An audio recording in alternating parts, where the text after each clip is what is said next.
the shining light that we bear. We're the only ones to make her brighter, the only ones to make her better, the only ones to make Anambra shine.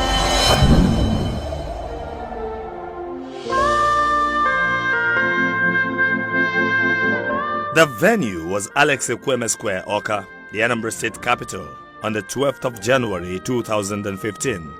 The awesome attendance was adequately representational of the population and spread of Ndigbo in the southern part of Nigeria. It is common knowledge that Igbos strongly believe in the communion of the living with the dead. They believe that both the living and the dead deserve respect accruable to them by common membership of the clan.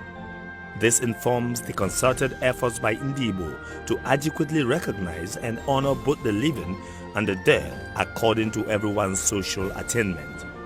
The dead are entitled to some level of communal honor from their surviving compatriots. Failure to accord such honor is strongly believed to attract nemesis to the neglecting parties. It is instructive to note, therefore, that the colorful Anambra State funeral for Igbo victims of various Nigeria crises serves as an atonement ritual to mollify the spirits of the departed and free the living from the consequence of retribution. Understanding these traditional implications of affording burial rights for our dearly departed, the Governor of Anambra State, Chief Willie Obiano, led the entire Igbo nation in a colorful burial ceremony to bring closure to the huge losses borne by his people. Never before this auspicious event had any government in Igbo land organized befitting burial or funeral ceremony for Ndigbo who were mowed down in their numbers in the whirlwinds of violence that enveloped the country or some parts thereof in its fledgling journey to nationhood. The entire Igbo nation heeded the call by the Governor of Anambra State, Chief Willie Obiano, and trooped out en masse. Prominent sons and daughters of Igbo land were in attendance. The major markets in Anambra State were closed for the occasion, and market associations across the southeast were duly represented.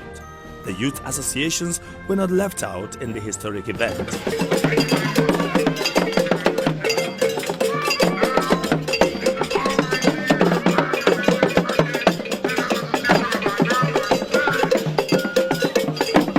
In his welcome address, the Commissioner for Information, Culture and Tourism explained that the event theme, Ozoemezina, which means never again, is not a rallying point for hate or revenge, but one to build forgiveness and security of the future of our children through peaceful coexistence of love with our neighbors. Ozoemezina is a rallying call on everyone to remember that people sacrifice their lives for us to enjoy our freedom today. Decent burial is the least we can do for these great men and women of history. The event was kicked off with an ecumenical church service. But there is still a blessed land from which none ever wakes to. In his opening prayer, the Anglican Bishop of Awka, His Grace, Most Reverend Alexandra Ibezim, prayed for the repose of the lost souls.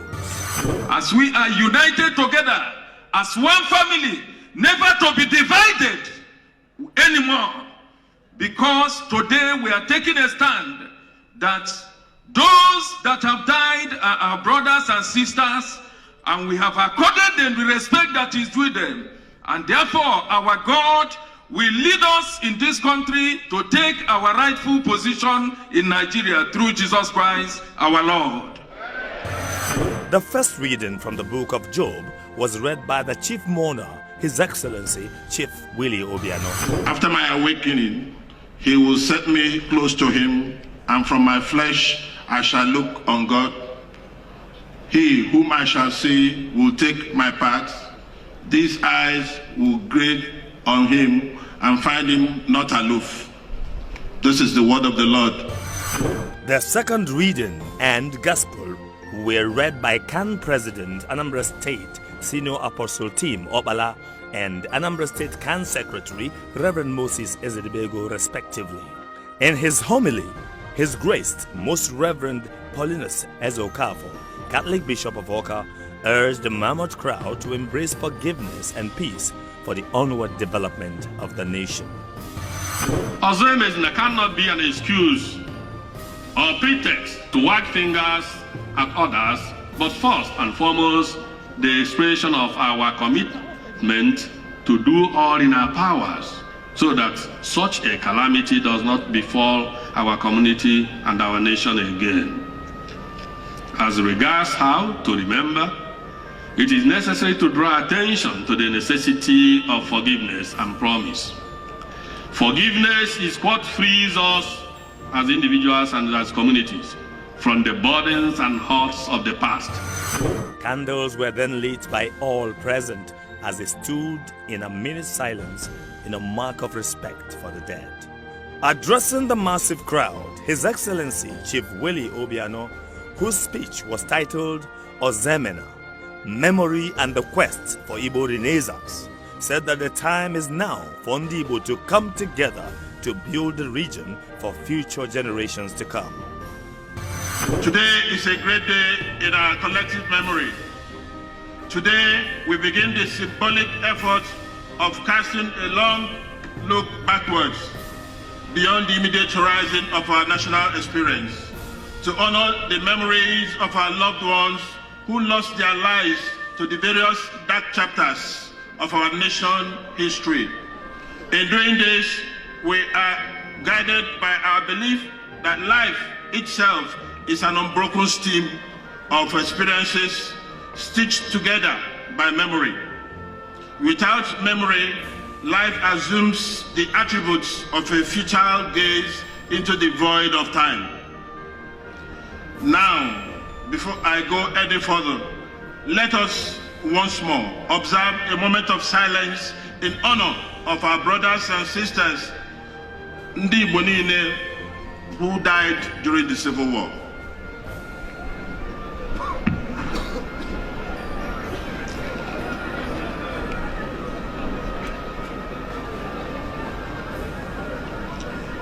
May their souls and the souls of the faithful departed, through the mercy of the Lord, rest in perfect peace. The place of memory in Igbo worldview. Umunnem Ndi Igbo. As is the case with the worldview of other great nations, memory occupies a preeminent place in Igbo worldview. Our ancestors believed that a people without memory have absolutely no future. To underscore the significance of memory, they handed us the concept of Nchetaka. Recalling is supreme. They silently nudge us to realize that life presents us with a diversity of experiences, and out of this menu are tombstones that should guide us into the future. These wise ancestors also gave us the philosophy of Onye Aya na Nwanne, be your brother's keeper, which has become the philosophy of our great party, APGA. With this, we are constantly reminded that life's most enduring experiences are usually shared as a group, and that these experiences, though traumatic sometimes, should strengthen our bonds of brotherhood. My brothers and sisters, we are not alone on this. History presents us with a long list of ethnicities and nations that have risen through horrific experiences to strengthen their ties of brotherhood and reaffirm their humanity through symbolic events like the one we have gathered here today to perform. Contemporary world experiences. Ndibai, anyone who is familiar with contemporary world history can liken our efforts here today to Jewish efforts to honor the memory of the Holocaust, as well as the recent efforts to commemorate the Rwandan genocide in Kigali. In the Jewish example, we see the firm resolve of the world Jewry to ensure that the tragic history of the Holocaust is permanently etched on human memory, that the world never forgets.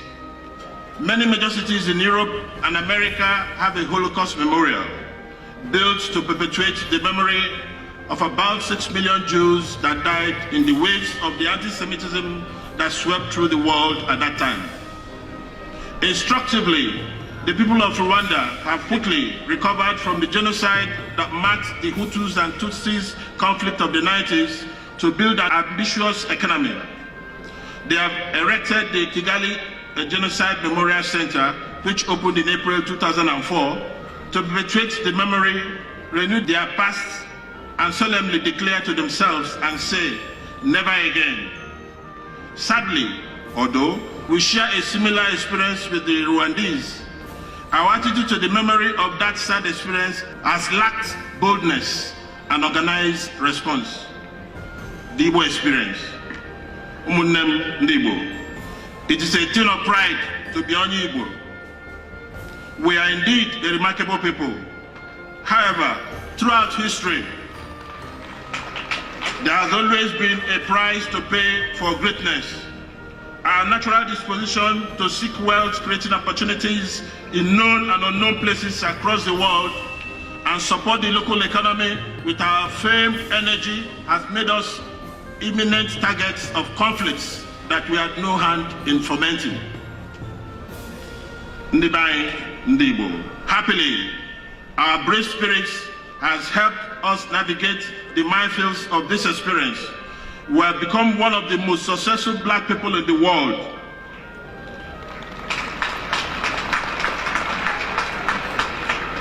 We have set high standards in literature, in business, in academia, in science, in information technology, entertainment, and nearly every field of human endeavor. We are the owners of the proud history, paved with pain and anguish, and watered by the blood of the innocent. Hardly is there a family in this gathering without a story of profound loss. But beside every story of loss sits a story of success, of glory, and of abundance. To the glory of God, we are not a people with a single story. We are a proud, intensely driven, hardworking, innovative, adventurous, and forward-looking people with more gifts than the world can take. We are the inheritors of an uncommon valor. This brave spirit inspires us to live above the common level. We are quick to climb over the pains of an awful experience and rebuild broken walls of friendship that will open fresh doors of hope. We do this with ease because we are a people of faith. We believe in the centrality of God in the affairs of men. We are bold enough to accept the cruel verdict of fate and bury our dead with fanfare. Our culture upholds the centrality of burial as a crucial epilogue in the narrative of life. It is this belief that prompted many citizens of the southeastern states to approach me at the inception of this administration with a request for a formal burial of our brethren who died in the pogroms, the Civil War, the World War II. Thousands of these people died because they believed in the ideal of united and strong Nigeria. They died courageously because our people do not acknowledge fear. Today, we honor them in words and in deeds. We offer them a final resting place, a sanctuary where their memory will forever ruffle the leaves of time. Today, we lay down their memorial stones. We bring closure to the wanderings of our brothers and sisters whose great souls have yearned for the dignity of a formal burial over the last half-century. Today, as we light our candles and whisper our silent prayers to ease their passage to eternity, we cleanse ourselves of the pain of their death and plant the trees of forgiveness in their memory. And in doing this, we open a new page of a brighter history for our people.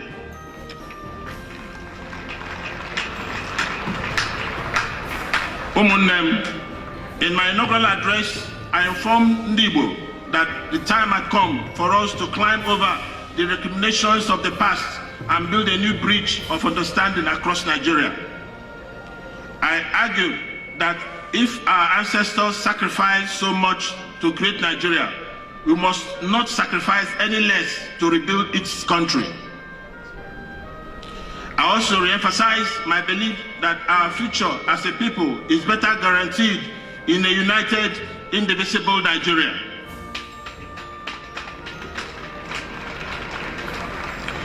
Ladies and gentlemen, that is why we must all vote for Dr. Goodluck Azikiwe Ebele Jonathan in the presidential election.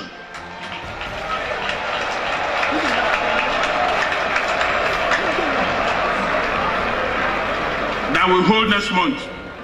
Among the candidates running for the presidency, Dr. Goodluck Azikiwe Jonathan offers Nigeria the best chance at national integration and unity.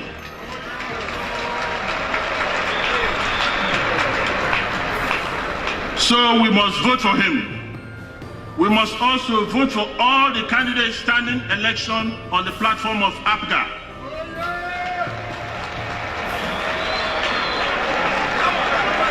Here in Anambra and other states, we must sweep every available position in Anambra State and win the gubernatorial elections in Imo, Abia, Ebonyi, Zamfara, and Nasarawa. Ladies and gentlemen, this is APGA's year of self-actualization, and we must grab it with both hands. Ndebai, my administration is committed to lifting up the standards of our shared experience.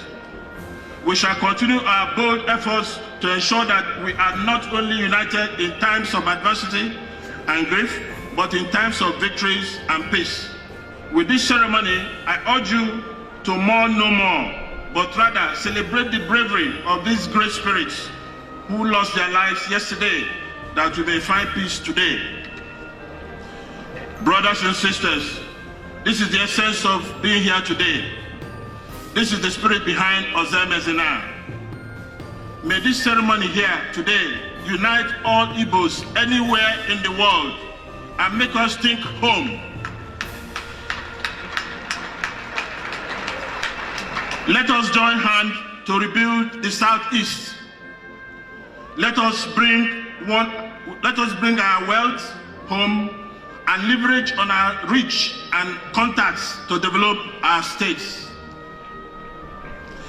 May I, at this point, ask everybody to rise and say 3 times, Ozoemezina. Ozoemezina.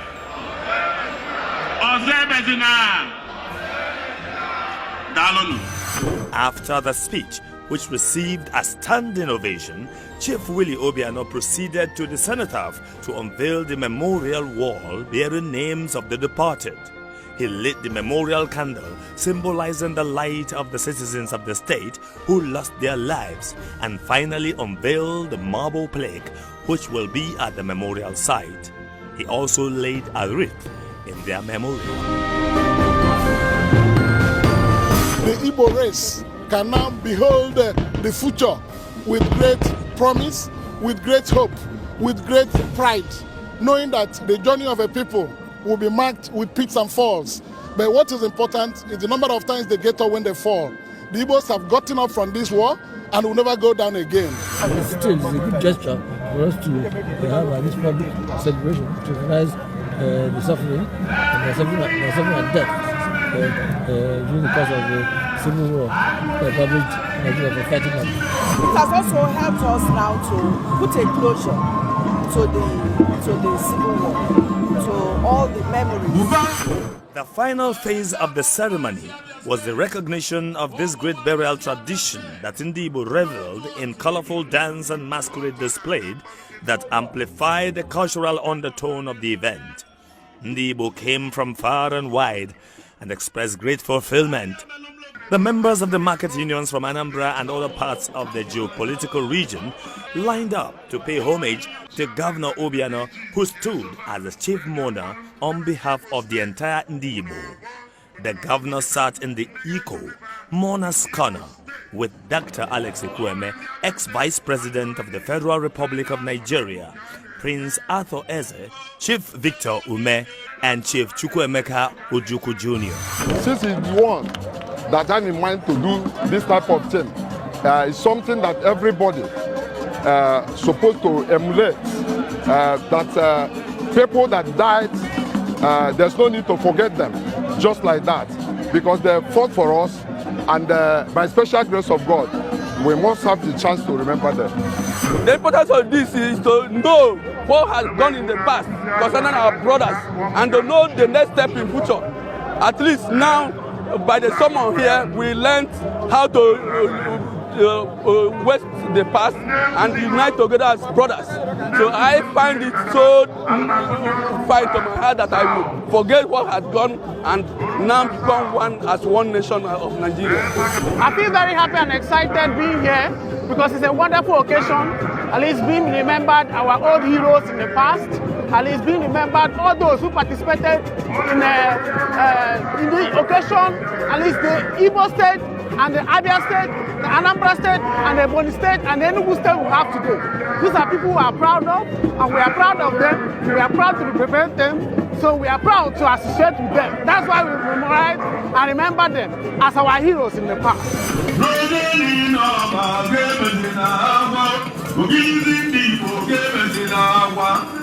All the 23 local governments of Anambra State, led by their chairmen and presidents general of town unions, also took turns in paying their last respect to their dearly departed kingsmen and women. Today, the families of these heroes have been given a sense of belonging by the government. They have known that the government have not forgotten them, and it will go a long way to the families of these fallen heroes. This is a good beginning. This is a good beginning because I think we have given honor to those who have sacrificed to allow us to have the freedoms that we enjoy today. This has united everyone that has an Igbo extraction, that has an Igbo blood in him. This is a unity. So Abokodika is growing beyond the governor of Anambra State. A historic mantle has fallen on him to rebuild the Igbo nation. It is therefore edifying, observing the uncommon confluence of the spirits of pain, relief, forgiveness, camaraderie, and fellowship among Ndibo, who converged in great numbers for a revealing hindsight, a deep inward look, and a vision of the way forward as they intoned Ozoemezina in one unbroken voice, derived from the common lessons of their history. Never again, they collectively resolved, will the overwhelming pains of the Civil War be visited on them. That this will unify us like he did in Kigali. People should think home. They should bring their wealth home to develop Igbo land. We have been developing everywhere, but Igbo land. So with this spirit being laid to rest today, people should unite and bring their wealth of experience, of money, their contacts, their reach to develop Igbo land. Chief Willie Obiano's well-thought-out full funeral compliments for the unsung Igbo victims of the various crises in Nigeria and globally has set the Anambra State governor and his government ahead of their peers in the southeast of Nigeria. Now, with the spirits of the fallen heroes laid to rest, the process of building a unified, prosperous region begins. Shining light that we bear, we're the only ones to make her brighter, the only ones to make her better, the only ones to make Anambra shine. With our sweat and blood, every breath of our lives, we've trust in God.